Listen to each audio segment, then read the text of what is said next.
jõudsime sellise laheda koha juurde, kus ma näen, et on taustal mingi väike ahi ja hunnik helendavaid torusid.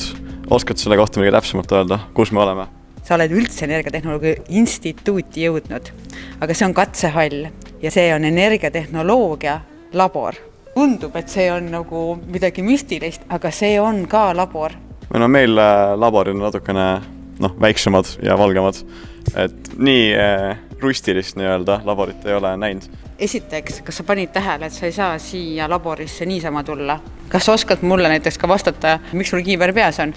Mul isegi pandi kiiver, aga üldiselt on kiivrid siis, kui on mingi raske asi, mis võib pähe kukkuda, mida ma loodan, et teil siin ei ole. Ma näen, et lagi on päris kõrgel ja seal on, üleval on mingi tugilatid, aga midagi rippuvat ei paista praegu silma. Et mis mulle peaks pähe kukkuma siis? No, kusjuures meie selle energiatehnoloogia labori puhul on see, et kui peaks midagi juhtuma, siis see lagi sulle pähe ei kuku. See lendab ära. Sinust kaugemale. Ja see on ainulaadne siin meie ülikoolis. Meie laboris me ikkagist sul on võimalik teha nagu tööstuslikku jäljendust, kus sul on see, et kus sul läheb kütus sisse. Me oleme energiatehnoloogia laboris. Kus sul läheb kütus sisse ja kus sa saad sealt need nagu tulemused. Et väga tihti on see, et arvatakse, et ma panen siit alt nagu tavaliselt nagu kaminasse, panen sulle selle tule sisse ja siis saan kuskilt soojust on ju. Kus meie alustame 4. korrusest, et üleüldse oma produkte kätte saada, mida me jälgime ülevalt alla. Kui ma tahaksin eksperimenteerida, et kuidas töötab minu materjal, kas keevkiht, katlas või tolmpõletuskatlas ja jälgides seda, et energiatehnoloogia on seal ja soojustehnika on seal hästi oluline. Me tegeleme ju jäätmetega, ka ongi nagu tööstusjäätmetega, ongi põletustööstusjäätmetega. Tuhad, see ei ole ainult põlevkivituhk, see ei ole ainult see on puidutuhk, plastikujäätmetest nagu jääv tuhke. Ja kui meil ei ole juhuslikult võimalik saada tuhka kuskilt ettevõttest, et seda eksperimenteerida, siis me ajame ise siia ahju, et toodame ise. Et ma ei võta seda kodunt, see on ikkagist niimoodi, et see on nii nagu ikkagist teadlikult valitud materjal, mis siia läheb ja see tuhk, mis tuleb, et ta oleks kontrollitav ja vastaks kõikidele parameetritele. Aga meil on vähemalt oma ahi, et kui meil kuskilt tuhka muidu ei ole võtta, et siis meil on vähemalt saame ise ka toota seda. Väga vinge. Ma ise olen tuhka rohkem kasutanud, et talveks lillede peale panna, et need külma ei saa. Aga näeme vaata, mis seal üleval siis toimub. Liigum ülesse siis just. Ma näen, et sul siin on see kokku kogutud peen tuhk. Ma oletan siis vana hea männipuit, mida on lähedalt saada. Aga ma ei näe väga sissepanekuid, et kas ongi see lehter, mille peal on seal kang, kus te sisestate enda materjali? Sa natukene eksid, et see on algmaterjal, see ei ole veel tuhk. See ongi see, et vaata, et kogu selle protsessi mõttes ja nii nagu tehastes, et see algab ikkagist nagu ülevalt alla. Et siin on algmaterjal, siin on kütus. See nüüd läheb tõesti sinna lehtrisse sul. Ma näen, et teil siin taga on ilusasti 71 kilo mingi balloonid, et kas seal on mingi eraldi testid praegu teil või? See on sellepärast, et paratamatult me peame analüüsima oma tulemusi või materjale ka ennem, kui protsess hakkab ja vahepeal ka. Et tundub küll, et nagu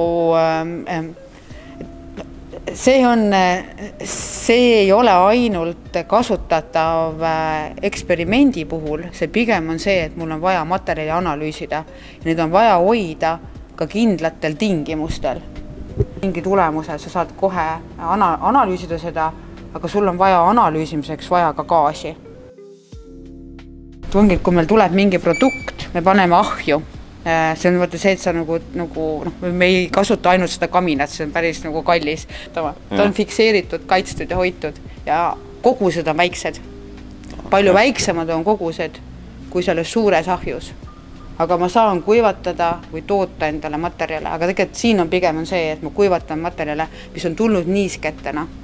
Näiteks aga vahel ette valmistada materjali, mis mul läheb kütteks. Katsehall läheb tööle, siis on ikkagi 10 inimest on kindlasti tööl ja ta ei tööta vaata kogu aeg. Ja kui on tudengite tööd, siis see on ka eraldi reguleeritud, aga mis peamine on see, et ettevõtted käivad ju siin, et nad eraldi nagu panevad endale aja, et nad tahavad näiteks nüüd hetkel just tulla katsetama, sest et see on, ta on nagu piloot võimalus edasi minna laborikatsetest nagu piloottehasesse ja sealt edasi tehasesse, et tehased panevad eraldi meil aja kinni, et tulla katsetama. Aga jah, muidu on nagu see, et kui me paneme selle seadme tööle, siis ikkagi mitu inimest ja kui laboris tavaliselt on 2 inimest, siin peab olema mitu inimest. Nagu ma räägin, et 8–10. Sest et osad on need, kes jälgivad nagu ruumis, mis üleüldse juhtub. Teised on see, et kes ehitavad selle nagu seadme ülesse ja jälgivad erinevatel korrustel.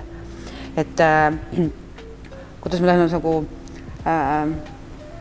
et siin on ja sa ei ole siin esiteks mitte kindlasti üksi ja 2 ka kindlasti mitte. 3 juba võib. Peaaegu on ju. Aga muidugi sul on arvuti abi, et sa saad jälgida, et kui katseseade juba või nagu ütleme, katse juba nagu töötab, on ju. Sa saad seda jälgida arvutist ja nagu kontrollida, et kõik nagu on, sa võid rahulikult istuda seal arvutidega ja kindlas ruumis, aga sul on kontrollivad inimesed ka üleval korrustel. Aga sa rääkisid, et siin on firmad ka. Kas on siis pigem et nagu professionaalsel tasemel või siin tudengid tulevad ka akadeemilistel põhjustel siia mingi testima? Jaa, on tulnud ja see ongi kindlasti, see on üks ka eesmärk, et me saame alustada nagu väikselt suuremale liikudes, on ju, et sa ei pea olema ainult sa ei pea olema ainult nagu ettevõtja, et meil on ka väiksemad katseseadmed, kus sa nagu alustad kui tudengina ja kui sul on juba idee, et siis nagu sealt edasi jõuda. Kas mingeid selliseid juhtumeid on ka olnud, kus mingi, ütleme, X firma tuleb siia enda projekti läbi viima, mingi tudeng mõtleb, et päris kõvad vennad, ma aitaks kaasa ja siis nad nagu selle järgi saavad teada, et antud tudeng oleks väga hea praktika võimalustele? Kusjuures on olnud, jah. Et see ei ole ja ma arvan, et meie see Energiatehnoloogia Instituudi labor kui ka katsehall, see on ikka universaalne. Et siin tuled koolitööd tegema ja siis tuled suveks ka endale tööd väga ilusasti.